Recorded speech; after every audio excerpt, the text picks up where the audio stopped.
Olá, já estamos no ar aí com o nosso Economia e Desenvolvimento desta semana. Mês de novembro está aí, muita chuva, o verão daqui a pouco está chegando, né? Mas, enfim, esse é o Rio Grande do Sul, né? Temperaturas extremas, né? A amplitude de graus no dia é muito grande, chega até a 25 pontos percentuais. Quer dizer, realmente o gaúcho é um ser muito valente, né? E corajoso. Enfim, essa é a tradição, inclusive, do próprio gaúcho. Bom, nós estamos com o nosso Economia e Desenvolvimento desta semana e vamos começar, né, como é tradicional aqui no programa, com o espaço Conversando sobre Contabilidade.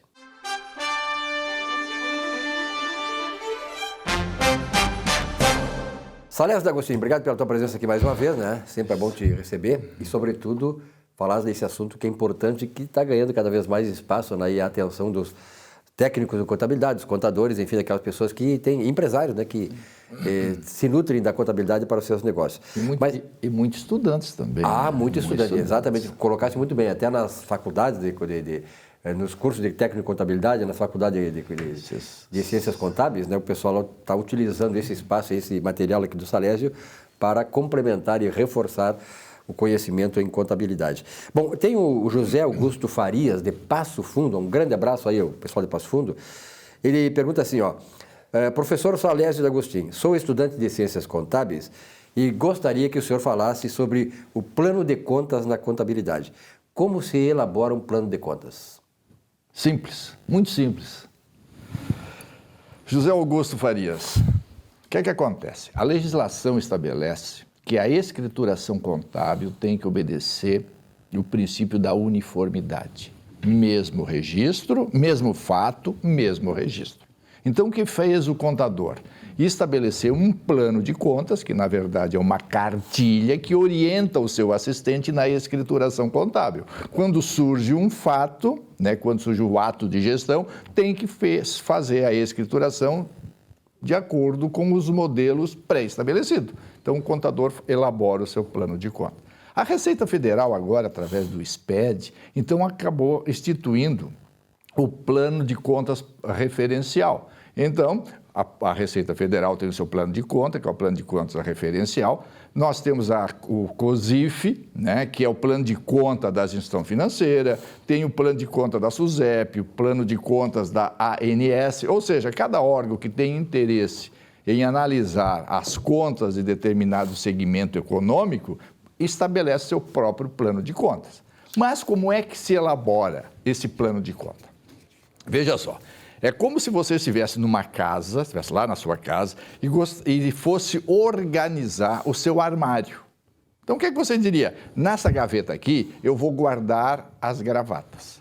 Nesta outra gaveta, eu vou guardar as meias. Nesta outra, cueca. Nesta outra, camisa. Enfim, então você organiza em cada gaveta o que você vai depositar.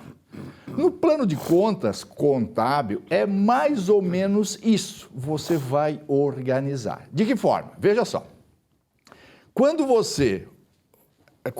agente econômico executa uma operação, veja só, venda de mercadorias a prazo. Então, o que é que o agente tem? Um título a receber. Então, ele tem o título a receber. Aí eu pergunto o seguinte, onde é que você vai guardar esse título a receber? Aí você vai dizer, olha, os títulos a receber das nossas operações de vendas a prazo, eu vou guardar, que no caso, leia-se, eu vou registrar, como se fosse guardar, ok? Então, eu vou registrar numa conta que se chama clientes. Então, o que significa a conta clientes? Para registrar todas as operações que eu faço a prazo da minha atividade. Então, quando você quiser verificar o quanto foi vendido a prazo de mercadorias, você não vai pedir o documento, você vai pedir a conta cliente, porque naquela conta vai estar registrada essas operações. Então, o plano de conta orienta o assistente na escrituração contábil. Ok? Então você elabora, então você sabe que nós temos lá na nossa estrutura financeira, temos o ativo e o passivo, então você verifica quais os repartimentos, quais as gavetas, quais as contas que você vai depositar aquilo que você tem de ativo. Depois você tem o passivo, não é isso? Quais as contas que você vai guardar aquilo que você deve. Tem as contas de custos, as contas de despesa, as contas de receita. Então você vai organizar para colocar. Como é que se elabora? Então você sabe que conta é o local aonde eu vou registrar, não é isso? Então, primeiro fato, eu tenho onde eu guardo, eu tenho onde eu guardo. Então, o que acontece? Você vai dar o nome às coisas que você tem. Tem o título, onde eu guardo, em clientes. Tenho mercadoria para venda, onde guardo, estoque. Então, você tem que dizer, a conta estoque serve para registrar mercadorias para revenda. Conta cliente serve para registrar os valores que eu tenho a receber das operações da atividade. Então, assim começamos a elaborar um plano de contas. Plano de contas, eu te oriento, que não é uma relação de contas, tu tem que dizer a função, para que serve. Eu tenho a conta caixa, serve para quê? Serve para guardar o dinheiro. Quando se diz guardar, se diz registrar. Serve para registrar a movimentação em dinheiro. Se eu tenho um vale, eu registro no caixa? Se não está neste plano, não pode registrar, porque ali é dinheiro. Então, tem que dizer, caixa serve para registrar, além da movimentação em dinheiro, também os vales que eu tenho com caixa, tenho em depósito com a pessoa jurídica, ok? Então, é isso. É um documento que o contador elabora para orientar o seu assistente na escrituração contábil. É necessário que tenha o código da conta, aí você faz a metodologia, 1 é ativo, 2 passivo, 3 despesa, 4 receita, enfim, aquela metodologia toda para facilitar o processamento. Depois tu tens a conta. O que é a conta? É o nome que tu dá para o local aonde você vai fazer a escrituração daqueles atos de gestão feito pelo gestor, ok? Então, é isso, é um plano de contas. Plano de contas, obrigatoriamente, tem que dar a função para que serve a conta. E, se quiser também, pode dar o funcionamento, como eu debito e como eu credito, ok? Feito, José Augusto, qualquer coisa, estamos à tua disposição. Se não entendeu, pergunte de novo, que nós estamos aqui para respondê-lo, tá bem? Viram só? Que aula. Eu aprendi como economista. Aliás, uma das cadeiras na economia que eu gostava era contabilidade, princípios de contabilidade, né? E é bonito, a contabilidade é muito bonito por essas questões todas. É uma lógica, né? Tudo é uma lógica. Tudo na vida. A economia é uma lógica, tudo é uma lógica. Tudo vem em uma lógica que a gente tem que... Quando começa, por isso que eu digo a cadeira mais... Eu sempre fui muito bom em matemática. Matemática é lógica, é só tu pensar logicamente. E a contabilidade, como diz, as pessoas confundem muito contabilidade com a escrituração. Tá? Isso aí. Porque contabilidade é muito mais que escrituração. Contabilidade é um campo de estudo que o contador interpreta todos os elementos que essas informações são geradas. E não é só contabilidade. Contabilidade é um campo... E é uma coisa dinâmica. Dinâmica. A contabilidade é dinâmica, ela tem vida, né? Ela não é uma coisa só de escrituração que fica lá, não. Ela tem vida e ela dá vida à empresa onde ela está instalada. Ela tem uma história por trás. Tem uma história por trás. Salésio, obrigado pela tua presença, então. Eu é que agradeço. Nosso Conversando sobre Contabilidade.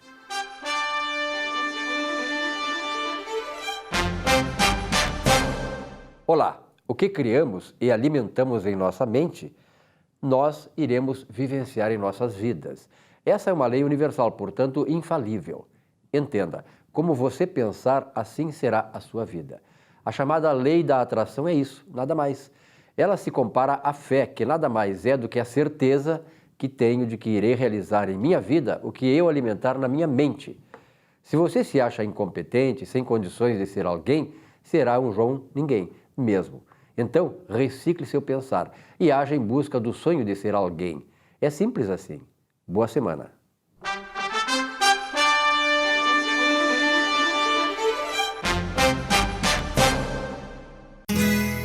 Ser gaúcho é preservar as tradições, é valorizar a educação e acreditar que um futuro melhor nasce nas páginas de um livro.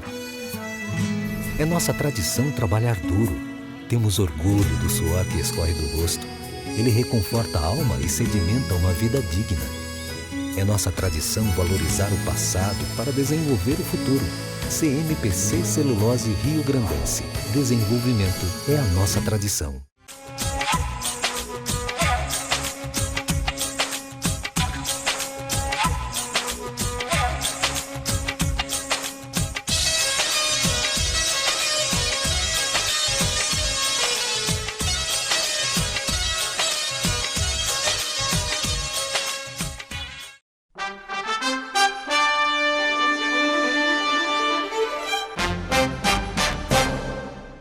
Sejam muito bem-vindos a mais um programa Economia e Desenvolvimento.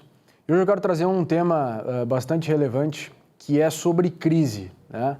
E especificamente sobre a gestão de crise, né? As crises, a gente sabe que o conceito de crise é que crise é uma disrupção, né? Ou seja, um fator interno ou externo que interrompe de maneira brutal, às vezes, o curso natural de alguma coisa.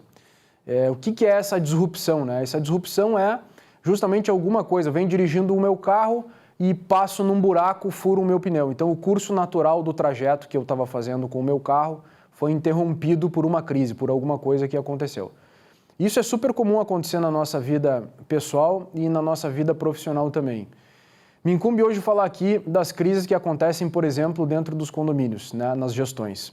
A gente sabe que não é fácil administrar condomínios e a gente sabe também que crises fazem parte do cotidiano, né? Alguns condomínios mais, outros condomínios menos, mas invariavelmente crises vão se instaurar e cabe aos líderes e cabe aos gestores desses locais entender, mapear essas crises e resolvê-las de alguma forma, né?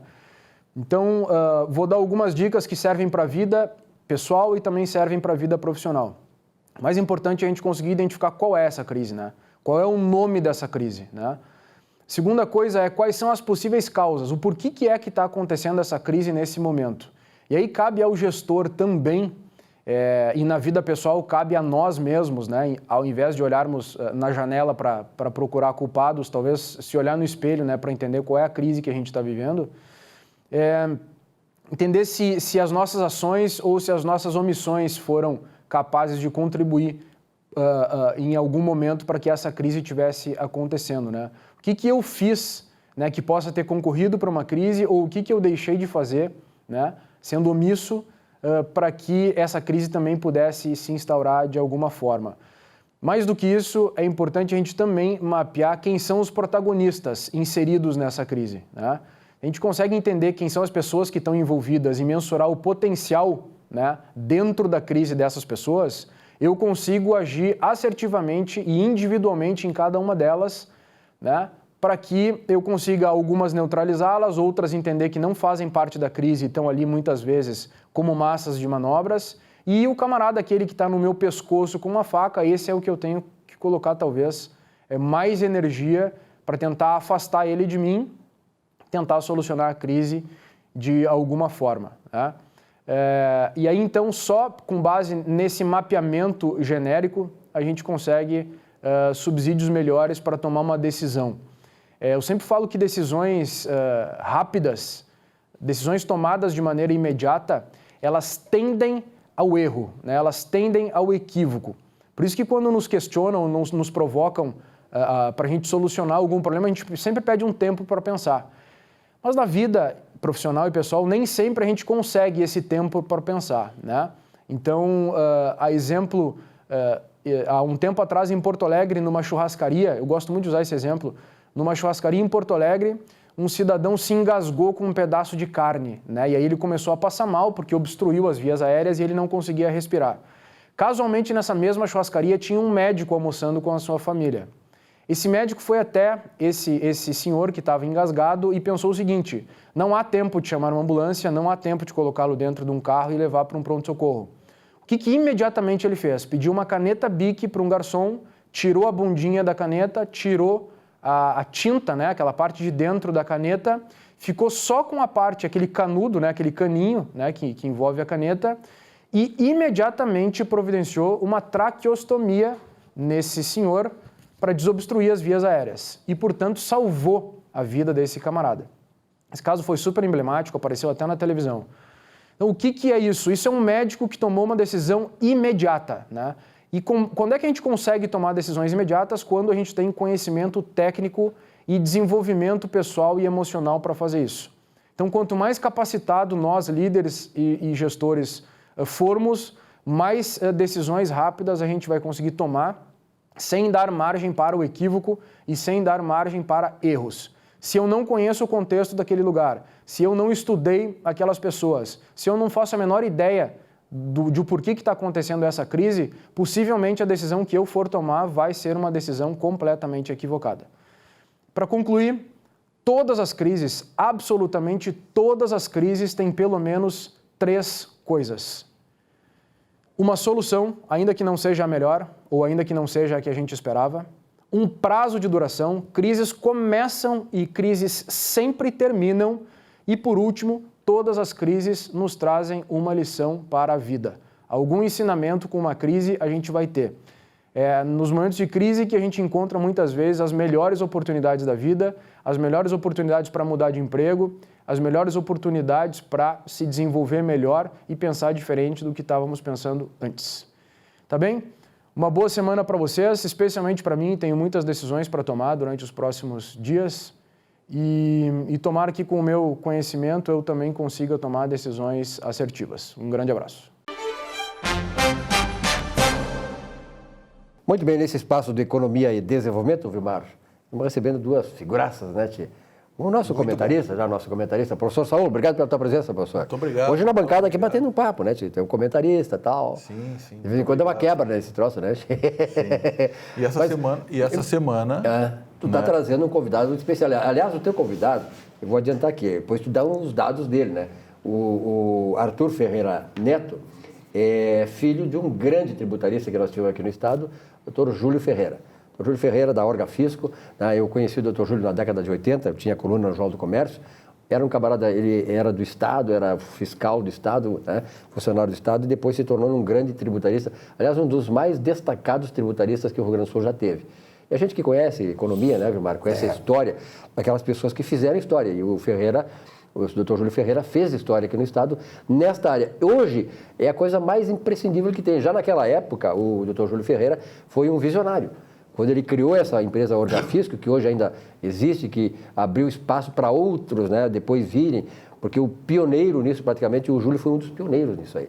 Então eu fico muito feliz em tu trazer hoje aqui o Arthur, né, que tem toda essa história, e parece, como diz aquele ditado, né, o fruto não cai longe do pé, né, tchê? O cara é galo também, né? Sim, eu tive o prazer de conhecer e conviver com o Dr. Júlio um tempo, né? Uhum. Até porque eu e o Arthur somos amigos de infância, então a gente acabou... Muita malandragem. Convivendo, exatamente. De infância, esses dois perigos, né? Não conta esses detalhes. A gente tem que deixar passar. Passa essa parte, então, apaga isso aí. Vamos lá. E eu trouxe hoje para o programa o Arthur, então, né? O Arthur é um empreendedor de bastante sucesso, assim, que está à frente de uma grande empresa, líder aqui no Brasil, né? E realmente a gente tem orgulho de conviver com pessoas de sucesso desde criança, desde a infância. E fazem história, né? também, né? Exatamente. Qual é a empresa hoje? A Primatec? Obrigado pela tua presença. Em primeiro lugar, agradecer o convite, né? E é uma satisfação estar por aqui e poder dissertar um pouquinho sobre o que a empresa trabalha. O que é a empresa? O que ela trabalha? A Prismatec, basicamente, ela faz gestão de fornecimento de peças, tá? Uhum. Nós temos uma rede de fornecedores alocadas em todo o país, tá? Que elas vão otimizar preço, qualidade, prazo e peças genuínas em favor das seguradoras. Ou seja, um carro é sinistrado, automaticamente nós botamos a nossa expertise para trabalhar para conseguir um melhor custo em favor das seguradoras, reduzir os custos das seguradoras, né? Uhum. E por que não dizer inibir um tanto a questão do chamado roubalto, né? Uhum. O roubalto que são aquelas peças paralelas que começam a circular pelo mercado. Quando se tem uma empresa que nem a Prismatec, a gente tem como mote principal tentar minimizar esse tipo de atividade ação, tão nefasta, claro. Né? E de certa maneira, né, Arthur, vocês trabalham na garantia, na consolidação da saúde do mercado. Exatamente, exatamente. E é para isso que serve. A gente tenta deixar muito robusta a nossa rede de fornecedores, que são as concessionárias e oficinas credenciadas, para que elas possam dar uma devida assistência para o mercado em si, né? Em última análise, o segurado, que é o consumidor final, que vai acabar também tendo vantagem sobre isso. Isso que eu ia perguntar, Arthur. O teu cliente da empresa Prismatec é a seguradora. São todas as seguradoras que vêm buscar os teus serviços, correto? Isso, exato. Onde é que o consumidor final, né, nesta, vamos dizer assim, cadeia de usuários do sistema de seguros, ele tem a vantagem, isto será por calculatorial, diminui o custo, aumenta a qualidade, a rapidez do atendimento, onde é que nós, consumidores finais, temos vantagens nesse teu belo trabalho aí junto às seguradoras? Ok, obrigado. Olha, em tudo isso, toda essa cadeia, o consumidor final ele vai ser beneficiado. Primeiro, porque é a questão que vai inibir o roubo de automóveis. A seguradora, tendo uma redução de custo, ela vai repassar uma apólice mais barata para o consumidor final. Entra no final. calculatorial da apólice. Exatamente. A seguradora, ela faz esse trabalho, ela tem lá suas médias, né, suas medidas, suas formas de cálculo, e necessariamente vai acabar passando para o consumidor final, no sentido de que a concorrência entre eles é muito grande também. Aonde eles conseguirem redução de custos, eles têm todo o interesse de repassar para o consumidor. Evidente. O que chama a atenção desse modelo de negócio é que, assim, existe crise no Brasil, existe. Mas existem empresas que conseguem crescer, que conseguem se desenvolver. E de onde é que vem isso, né? Da inovação. Né? Então, assim, aqueles modelos tradicionais de negócios, a gente prova que realmente estão com os dias contados. E quem é que está surgindo nisso? Né? São empresas inovadoras, como o fato da Prismatec, que é um belo case a ser estudado, né? Já enfatizando líder no mercado brasileiro, aí fazendo história aí para fora. Bem interessante o case. Interessante até porque é desconhecido.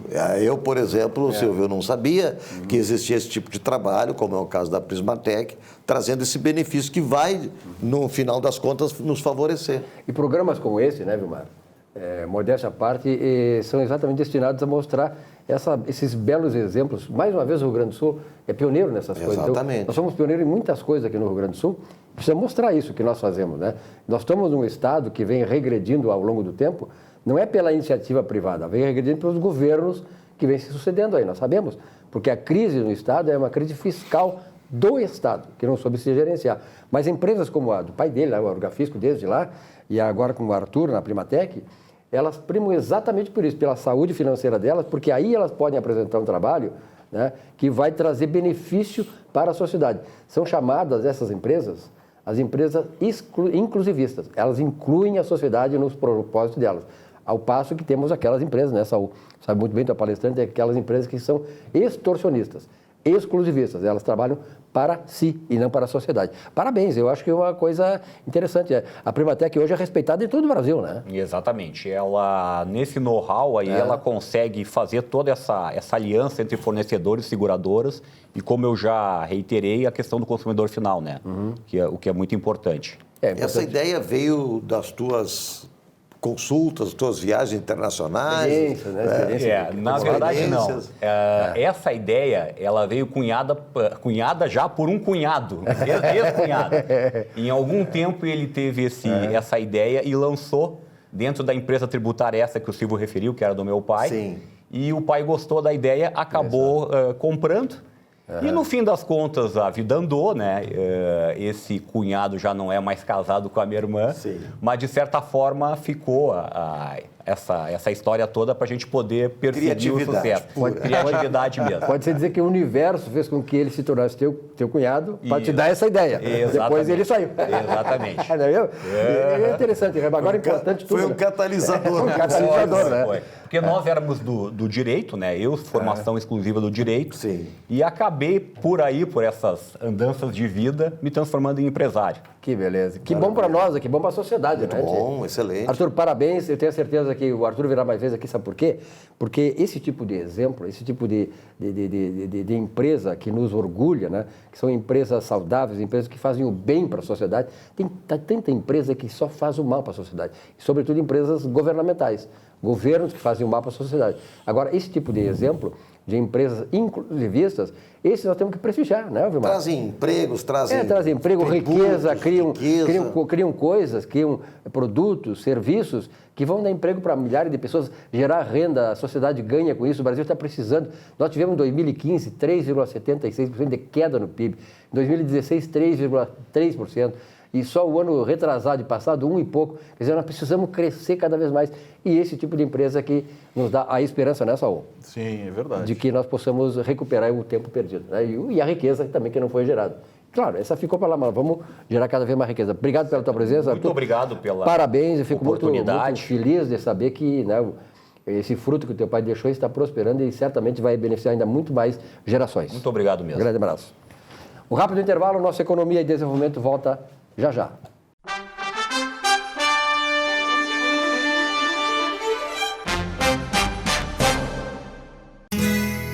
Ser gaúcho é preservar as tradições, é valorizar a educação e acreditar que um futuro melhor nasce nas páginas de um livro.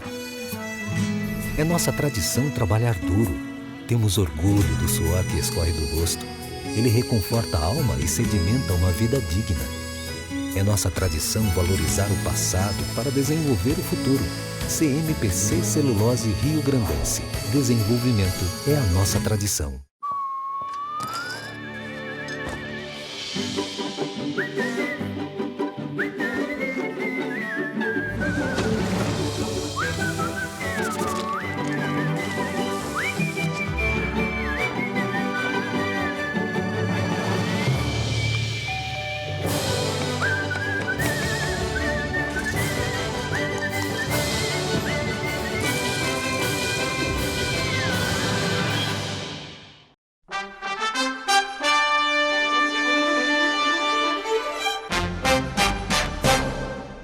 Meu amigo Silvio Lopes, o nosso grande abraço para você, meu irmão. Nós estamos aqui em nome de Zafari Bourbon, onde economizar é comprar bem.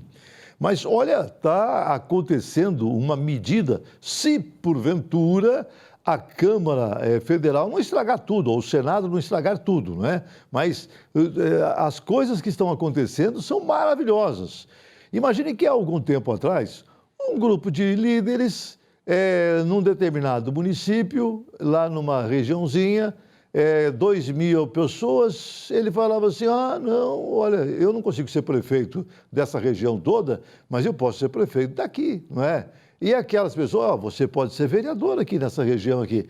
2.000 pessoas. E não tinha dinheiro, não tinha nada, não tinha economia, mas eles faziam o município, não é? Era a chamada autonomia. E com esse negócio da autonomia, se fundou no Brasil todo mais de 2.000 municípios novos, 2.000 prefeitos, olha, imagine quantos vereadores, não é? Porque é o mínimo de 11 em cada Câmara de Vereadores, é um monte, mais os funcionários para poder tomar conta de tudo isso. Então, é uma Babilônia de dinheiro gasto exatamente para satisfazer essas lideranças. Enquanto isso, o país não tem segurança, o país não tem saúde, o país não tem educação, não tem nada, não é? Está acabando tudo, exatamente porque tem um grupo que está se privilegiando em detrimento do restante da sociedade. Agora, com essa nova medida, municípios com 2.000 habitantes, até 5.000 habitantes, não é? Depois de 5.000 aí pode ser diferente. Podia até ser mais, não é? Eu colocaria municípios com mais 10.000 habitantes, menos 10.000 habitantes. Mas municípios até 5.000 habitantes, que não tem dinheiro para pagar a sua Câmara de Vereadores, o prefeito, os funcionários, não é? Quer dizer, não tem dinheiro para a administração, não tem economia própria. Esses municípios vão desaparecer, não é? Não vão mais existir. Eles não mais existindo, e são mais de 2.500 e poucos municípios. Esses municípios desaparecendo, nós vamos ter menos todos esses prefeitos, menos todos esses vereadores, menos todos esses funcionários. Aí, alguém pode dizer assim, mas coitadinho deles, não é? E aí, onde eles vão arrumar emprego? Mas, olha, é um outro problema, não é? Porque o que não pode é eles estarem nesses cargos privilegiados em detrimento do restante da população brasileira. Pode ter certeza, vai sobrar uma montanha de dinheiro, um montão de dinheiro para fazer frente a outros problemas que a nossa sociedade tem. Acho que está sendo uma medida realmente muito boa. Mas como o Congresso Nacional acaba estragando muita coisa, não é? De repente vai lá para o Congresso Nacional e eles modificam tudo, não é? Para poder satisfazer os seus apetites políticos, não é? acabam modificando tudo.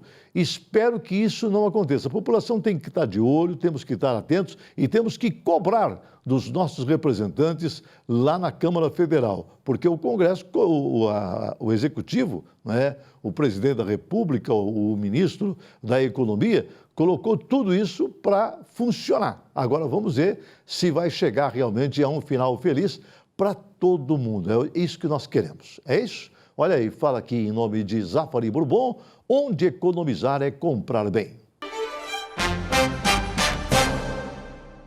Muito bem, IES Manutenção Predial executa serviços preventivos, corretivos de emergência em prédios residenciais e comerciais, com fornecimento e instalação de equipamentos em geral. Faça o contato e faça um contrato também com a IES Manutenção Predial. Anota o telefone aí, 3276-3945. Meu caro Gilmar Govinati, estamos recebendo um camarada que sabe tudo de economia, né? Conhecimento, experiência, né? Antônio Carlos Nasi, prazer em tê-lo aqui novamente. Estava com saudade dos amigos, né? Tu viaja muito, né, Nasi? Mas nessas tuas andanças pelo Rio Grande do Sul, nós aproveitamos, até porque esta semana aí teve esse conjunto de medidas do governo. Eu quero saber uma análise tua, assim, sobre o rumo desse conjunto de medidas do governo. É o rumo certo? Não, isso vem sendo trabalhado pelo governo já desde o início, né? Já antes da posse, né? O que se vai fazer com esse Brasil, não é? Então, esse diagnóstico que o Paulo Guedes e sua equipe fez é um diagnóstico correto da situação. São medidas necessárias, ele sabe que são necessárias, o problema é a questão política de como você encaminha uma coisa dessa. Eu acho que o Congresso está hoje convencido de que, a população está convencida de que nós temos que tomar algumas medidas, senão nós vamos tornar o Estado inviável. Absolutamente inviável. Nós estamos aí, o diagnóstico, eu estou aqui, dei uma examinada nisso desde ontem para cá, o diagnóstico está correto, né? Nós estamos aí com uma dívida interna de 5 trilhões, dívida bruta, chegando àqueles 4 bilhões que eu já falei aqui, trilhões, né? Trilhões de reais, que é uma coisa absolutamente, não é uma bola de neve, é uma coisa que vai em função dos déficits primários que têm ocorrido e que vão continuar ocorrendo pela previsão do governo até o final do governo. Não tem alternativa, mesmo com todas as reformas, de estancar isso, de zerar esse déficit primário. A sorte é que o juro baixou, a inflação baixou, então o juro sobre a dívida diminuiu bastante. Nós estávamos lá num patamar de quase 500 bilhões por ano, quer dizer, com uma Selic aí a 4%, que é a previsão para o final do ano, vão reduzir bastante, não chega aí a 200 bilhões de juros por ano. Percentual é importante, dado o tamanho, a dimensão da dívida. A base, né? Um volume muito grande. Né? Isso é uma coisa. Segunda coisa que eu acho que é importante que o governo vai fazer, essa é uma medida política complicada, assim, que vai ter, é essa redução do Estado, né? A democracia custa caro, tá, mas só que está muito caro. Né? Eu tive a experiência agora de viajar aí para o Peru e Colômbia, e estava conversando com o pessoal lá. O pessoal, essas questões do Chile, essas questões do Equador e tal, no fundo, tudo que tem, eu casualmente um dia que eu estava em Bogotá, parou o centro todo de Bogotá, cercaram manifestações que eram professores, universitários, funcionário público, etc. Tal. Por quê? Porque o governo está mexendo em coisas que dói no bolso das pessoas.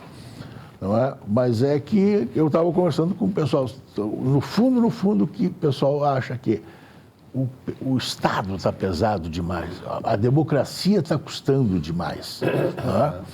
E esse custo demais está, inclusive, perigando a própria democracia, né? Porque isso aí vai num momento em que, né, estoura a coisa. Até o senador, o nosso senador aqui, Lazier Martins, vem brigando muito e propondo medidas para reduzir o tamanho do Senado. Aliás, o senhor tocou num ponto que eu gostaria aqui de destacar e cumprimentar o senador Lazier Martins, foi meu colega na Rádio Guaíba, está se destacando. Eu acho que o Rio Grande do Sul acho que nunca teve um senador tão atuante, né, e propositivamente para o Rio Grande do Sul como é hoje o Lazier Martins. Hoje, não é só questão do Senado, o Congresso Nacional como um todo, não é? Está com quase 10 mil funcionários. Né? Os três o poderes Vitor estão Pachone um dia me disse que, quando no tempo dele que ele começou na política, ele tinha 400 funcionários e fizeram um grande avanço quando introduziram as máquinas elétricas de datilografia. Hoje está tudo informatizado e na época tinha 400 funcionários, hoje tem 10 mil. Nós somos dessa época, né? Nós somos dessa época onde havia meia dúzia de funcionários nos escritórios e mesmo não é só o poder público, até as próprias iniciativas privadas também entraram no mesmo rol de inchação, por incrível que pareça. Então, isso é cultural, né? Isso é cultural no Brasil, em né? todo lugar. A América Latina, então, é impressionante. Então, eu estudo esse rol de medidas na questão. Eu acho interessante essa ideia de criar um Conselho Fiscal da República. É uma coisa inovadora, mas pelo menos nós vamos ter alguém que vai ter que ser responsabilizado, porque o papel do Tribunal de Contas hoje, quando ele acusa alguma coisa, chega no Senado, para. Né? Então, eu acho que esse rol de medidas que estão adotadas vai ser discutido, o Estatuto proposto ao Congresso, ao PEX, né? vão ser projetos a serem discutidos, mas eu acho que no bojo todo da proposta, ela é boa, tecnicamente ela é defensável, não é? E ataca algumas questões fundamentais e é necessária, do Estado. Tem que mexer, realmente. Tem que mexer no Estatuto do Funcionário Público, essa questão da estabilidade. Tem que acabar, isso não existe. Aliás, o senhor estava falando das experiências e das viagens que o senhor faz muito aqui pelo exterior, mesmo América do Sul e outros países também, do continente europeu, do continente americano, lá da América do Norte, enfim. A gente tem experiência. Paulo Guedes é um grande economista, um grande administrador, realmente é o cara certo no lugar certo, não tenho nenhuma dúvida disso. Mas, além disso, nós temos, sem conhecer muito de economia, sem conhecer muito de administração, mas nós temos as experiências dos países, coisas que não deram certo. Sim. Essas experiências têm que virem para cá, aí já estou falando em termos de sociedade, como exemplos do que nós não podemos mais nos permitir fazer, como é o caso das aposentadorias, é o caso do Chile, por exemplo, que entrou em colapso e agora está nessa situação caótica. Não é? Essas experiências de repercussão para dentro do país, o senhor acha que isso aí traz influência para o nosso pensamento como povo, para auxiliar nessas reformas, para apoiar essas reformas? Você vê que essa questão de aposentadoria está sendo discutido lá na França, tá, esse terror não mundo acaba. Todo, né? No mundo todo. Alguns países já fizeram. O mundo está envelhecendo, nós estamos vivendo mais. Portugal já fez, custou, mas fez, não é? Então, você pega toda a América Latina, você vê que está tumultuado. A Argentina, com essa situação agora do peronismo voltar. É uma dívida impagável, absolutamente impagável. Vai se afundar mais ainda. Você pega o Chile nessa situação. O Peru está com uma crise política complicada. A Bolívia também, né? Bolívia naquele estado lá. Bolívia também, né? Eu estava casualmente, eu fui lá na Colômbia, tinha um congresso, Conferência Interamericana de Contabilidade, e tu encontra todo mundo, né? Da América toda, né? E eu estava dizendo, com um americano lá me dizendo, Detroit está absolutamente quebrado. O estado do Illinois está quebrado. A cidade de Detroit está absolutamente quebrada. Por quê? Porque as indústrias foram embora, quebraram, diminuíram, etc. Então, também eles estão com problemas, né? Até político, esse assunto aí do impeachment do Trump. Mas você vê toda a América Latina, Venezuela nessa situação, a Colômbia está em crise. A própria Colômbia, né? A própria Colômbia, tinha embora crescendo, boa, 2-3% aí, o Peru crescendo, mas todos eles estão em crise, né? Então, eu acho, voltando aqui para o nosso Brasil, né? Eu vejo com otimismo essas medidas. E essa proposta do Paulo Guedes para redução dos municípios, eu entendo, aí já vou dar minha opinião, eu entendo que esta proposta ela vem num momento certo, por quê? Porque os municípios passaram, em 1988, eu lembro direitinho desse número, foi a época da Constituição Federal, nós tínhamos 323 municípios, hoje nós temos 497 municípios. Tá? Então, criaram-se máquinas públicas, praticamente ali no Executivo e no Legislativo, que têm que serem pagos pelos impostos. E as arrecadações não existem praticamente, tem que haver um enxugamento. Essa resposta eu tenho certeza que é uma resposta difícil, está longa, né, e complexa esse assunto. Então vamos fazer um rápido intervalo, voltamos em seguidinha para continuar conversando aqui com o consultor empresarial Antônio Carlos Nazi. Já voltamos.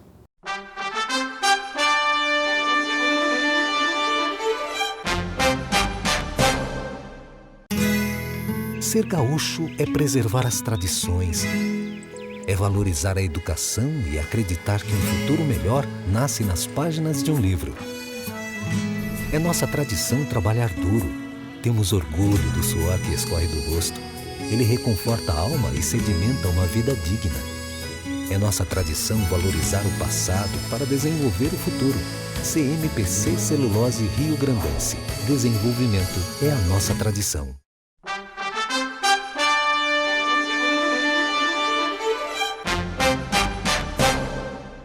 Olá, meus amigos, com imenso prazer aqui no programa Economia e Desenvolvimento, falando sobre seus direitos. E hoje eu gostaria de tecer comentários sobre o auxílio acidente e os seus desdobramentos, o acidente de trabalho e os seus desdobramentos. Pois bem, o acidente de trabalho ele pode ser típico ou atípico. Quando ocorre no interior da empresa ou quando o empregado está a serviço fora das dependências do trabalho, mas a serviço da empresa, ocorre o advento do acidente de trabalho. Esse acidente de trabalho gera algumas implicações e obrigações para o empregador, onde o empregador obrigatoriamente deverá emitir a CAT, que é a comunicação de acidente de trabalho, onde se o empregado ficar afastado das suas atividades laborais por um período superior a 15 dias, deverá ser encaminhado ao INSS, a autarquia previdenciária. Neste encaminhamento à autarquia, o empregador obrigatoriamente deverá manter as contribuições do FGTS do seu empregado, assim como se ele tiver um auxílio, algum benefício no trabalho, como plano de saúde, este deve ser mantido. Facultado ao empregador fazer os descontos e os abatimentos quando esse empregado retornar ao trabalho. No retorno ao trabalho, esse empregado terá aí a previsão legislativa de um período de estabilidade provisória, que a lei determina 12 meses quando do seu retorno ao trabalho para atividades que vinha fazendo. Na esfera previdenciária, quando um empregado aparece e comparece na Previdência, ele irá fazer uma perícia. Se essa perícia constatar que ele ficou com uma sequela permanente para a sua atividade de trabalho, gerará aí a questão da reabilitação profissional, onde esse profissional deverá se reabilitar em uma outra atividade.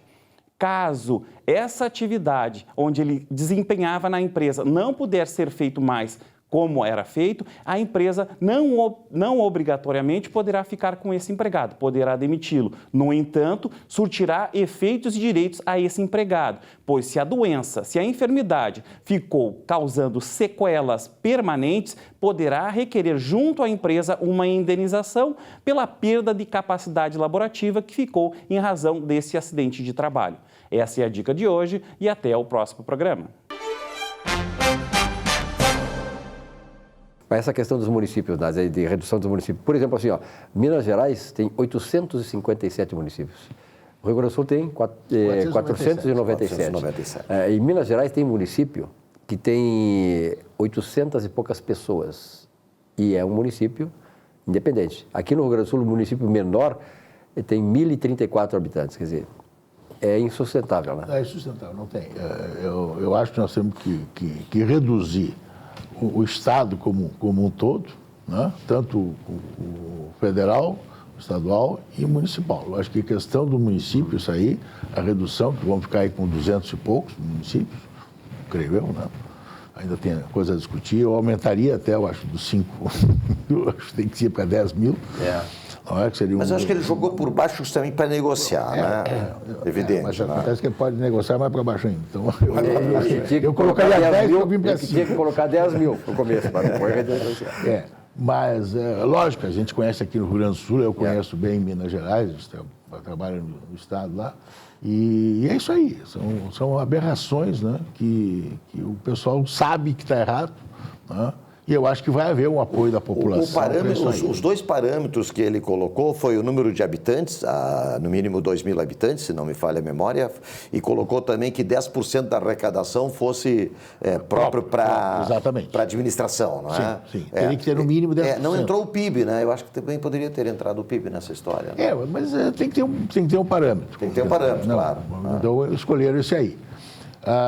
Eu tenho outro ponto positivo nisso aí, é que dentro do conceito da reforma tributária vai haver uma distribuição mais econômica para os municípios. Vai acabar aquele negócio do prefeito de uma cidadezinha com 5.000 habitantes tem que ir a Brasília para liberar uma verba. E vão proibir isso, na própria PEC está proibição do governo de socorrer esses municípios. Socorrer o município. Então, já vai distribuir, a reforma tributária vai distribuir o dinheiro de uma só vez, não tem mais de ir lá buscar chapéu, não tem mais esses incentivos fiscais, essas guerras fiscais, tem que acabar. Não é? E eu acho que aí nós vamos ter um caminho. Só que isso vai ter um tempo ainda para dar um resultado. Passa, né? Não é? Começa por aí. Não, eu acho que vai passar. Eu vejo alguma dificuldade, porque esses municípios aí, na verdade, tem o detalhe das emendas parlamentares. Então, de certa forma, eles se formam meio currais eleitorais, né? Porque as emendas parlamentares, para chegar, por exemplo, uma emenda parlamentar no município de 2.000 habitantes, tem muito mais visibilidade do que uma emenda parlamentar no município de 60, 80, 200 mil habitantes. Então, ali forma... Então, eu vejo uma certa dificuldade política. Mas nisso aí também tem que ser mexido o assunto da... Também acho, concordo plenamente. As emendas têm que ser cortadas. Eu acho que o dinheiro, isso aqui, o município vai ter que receber tanto, está aqui no orçamento, e é isso aqui que o município tem que viver e não precisa fazer a emenda parlamentar.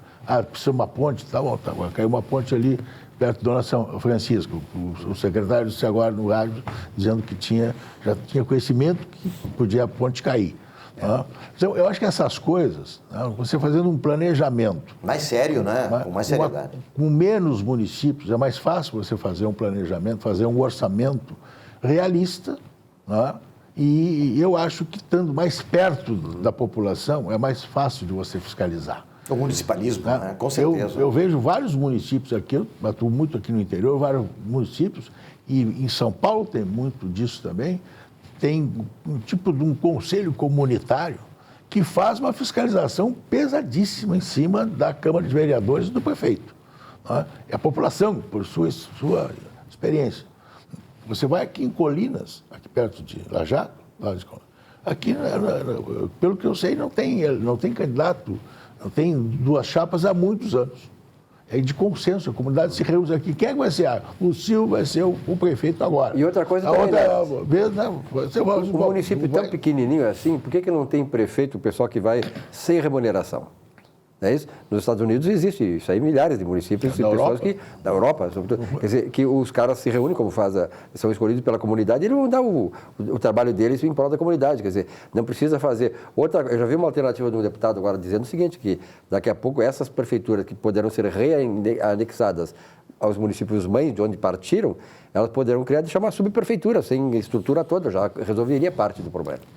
Você pega o caso de Porto Alegre, não funciona bem e tal, mas Curitiba, há muitos anos, há muitas gestões, tem o subprefeito. Um grupo de bairros lá tem um subprefeito. Eu lembro, eu sou de Camaquanas, em Camaquã, na época, havia 9 distritos. Cada distrito tinha um subprefeito, que era um representante do prefeito buscando as melhorias para o seu distrito. Nomeado pelo prefeito. E não ganhava nada. E não ganhava nada. Uma outra questão, Lázaro, que eu gostaria de ver a tua opinião é a seguinte: nesse projeto todo está, pelo menos, lançada a semente de implantar a meritocracia no setor público e de redução do salário com a correspondente redução da jornada. E aí? Sim. Isso e tem mais um fator ainda, que eles querem reduzir os salários iniciais de algumas carreiras, que é um absurdo, porque é mais que o dobro da iniciativa privada, quer dizer, o mercado, né, de trabalho. Então, eu acho que isso é também difícil de fazer. vai ter que ser um pouco daqui para frente, porque o direito adquirido está arraigado na questão.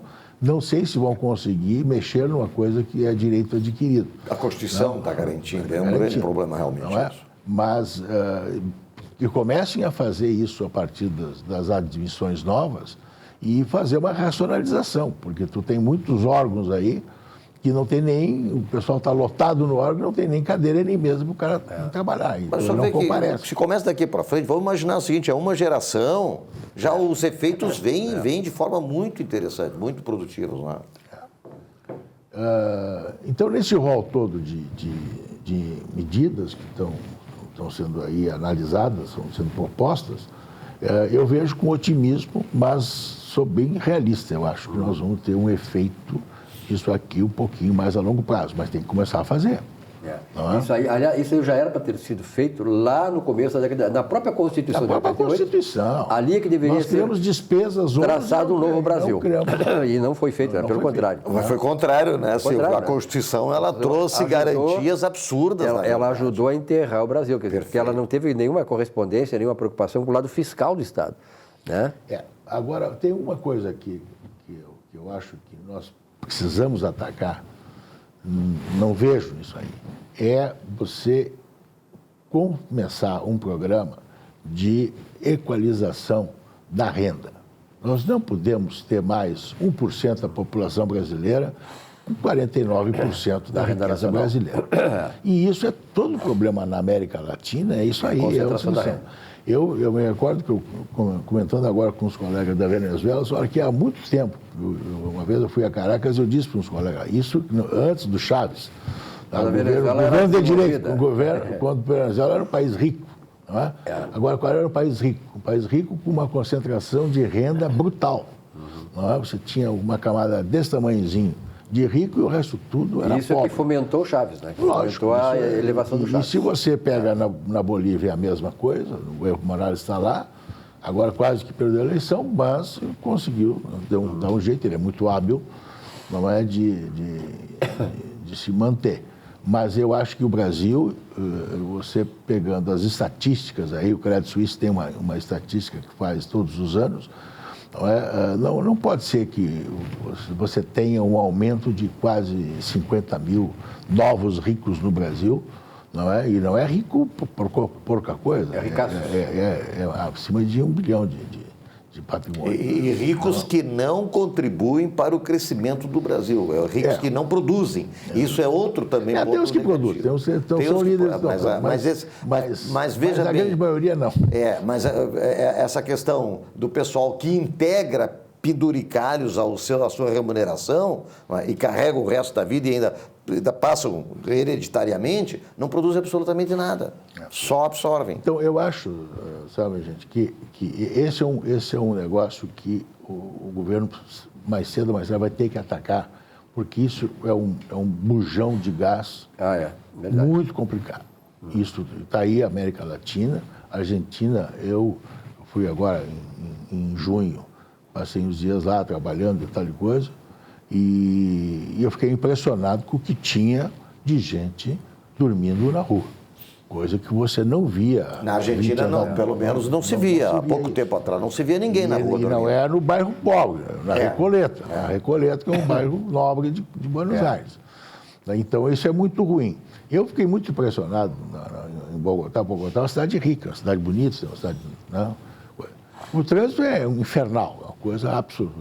Eu não sei qual é o pior, se é Lima ou é Bogotá, uma coisa infernal. Mas eu fiquei impressionado com o número de gente na rua pedindo ou vendendo, e é toda hora, assim, né? O cara, em um minuto, além de risco de assalto, risco de bater carteira, etc. Tal, tem tudo. E esse mercado informal que não contribui com impostos, com nada. E é um mercado informal violento, uma coisa impressionante o que tem. Tá? Então, são coisas que a mim me preocupa como brasileiro. Tá? Nós estamos chegando no final do programa, eu queria uma avaliação final tua, assim, da tua expectativa, do ponto de vista de que essas medidas realmente elas poderão resolver definitivamente os nossos problemas ou ainda precisariam Não, nós precisamos ainda ver uma reforma tributária que ainda eles deram preferência a essas medidas, não é? e está sendo discutido. Eu estive em Brasília e tal, e com o pessoal de governo e tal. Todo mundo está convicto de que nós temos que mudar a matriz tributária brasileira, o modelo tributário. E essa parte da administração, eu acho que é prioritário, mas eu só vejo nós equacionar o problema da dívida interna com uma reforma tributária que realmente mexa na estrutura da matriz tributária brasileira. E fora também, essa vai ser uma questão... Tem uma discussão aí, só para fechar alguma coisa, tem uma discussão aí que está América, porque a história da tributação do imposto de renda sobre dividendos. Eu estou com vários clientes com essa preocupação, porque tem um lucro acumulado de anos anteriores, capitalizaram as empresas, deixaram o lucro lá para capitalizar. Quer dizer, tem uma reserva de lucro que poderia estar distribuindo como dividendo, não o fizeram e agora estão preocupados, pode ter que distribuir. E às vezes não tem nem caixa para fazer a distribuição. Então começa a discussão, porque dizem que dentro da reforma tributária vem a tributação sobre os lucros. Sobre dividendos. Sobre de lucro. Nazi, obrigado pela tua presença aqui. Inclusive a reforma política é outra coisa também. No próximo encontro a gente vai debater essa questão, porque a reforma política é necessária também no Brasil. Obrigado pela tua presença por enquanto. Um grande abraço, bons negócios. Só uma questãozinha final. Descobri aquele assunto do Fundo de Garantia. O lucro do Fundo de Garantia de 2018 foi 12 bilhões. Primeira vez que distribuíram para os depositantes. Perfeito. Então tá. Boa notícia, 60, então, no final do programa. 64. Muito obrigado pela sua audiência, uma bela semana de trabalho. Nossa Economia e Desenvolvimento volta semana que vem. Até lá.